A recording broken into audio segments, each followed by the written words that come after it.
আলাইকুম। আমি তাহমিদ আব্দুল্লাহ মঈন আবৃত্তি করছি কবি সুকুমার রায়ের গোফ চুরি কবিতা। হেড অফিসের বড় বাবু লোকটি বড় শান্ত, তার যে এমন মাথার ব্যামো কেউ কখনো জানতো? দিব্যি ছিলেন খোশ মেজাজে, চেয়ার খানি চেপে একলা বসে ঝিমঝিমিয়ে হঠাৎ গেলেন খেপে। আতকে উঠে হাত পা ছুড়ে চোখটি করে গোল, হঠাৎ বলেন, গেলুম গেলুম আমায় ধরে তোল। তাই শুনে কেউ বদ্যি ডাকে, কেউ বা হাঁকে পুলিশ, কেউ বা বলে কামড়ে দেবে সাবধানেতে তুলিস।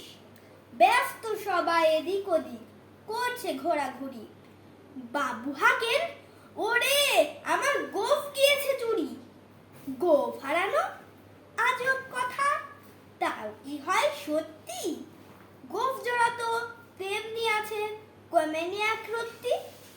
সবাই তারে বুঝিয়ে বলে, সামনে ধরে আয়না, মোটেও গোফ হয়নি চুরি, কখনো তা হয় না। রেগে আগুন তেলে বেগুন তেরে বলেন তিনি, কারো কথা ধার ধারিনে সব বেটাকেই চিনি।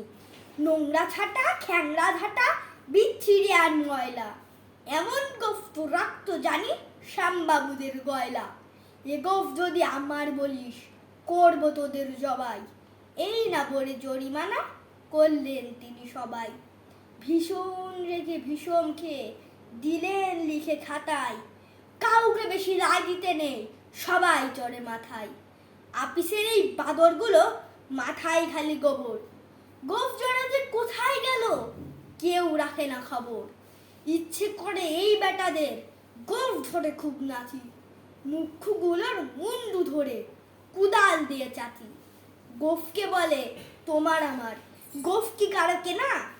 গোফের আমি গোফের তুমি, তাই দিয়ে যায় চেনা। ধন্যবাদ।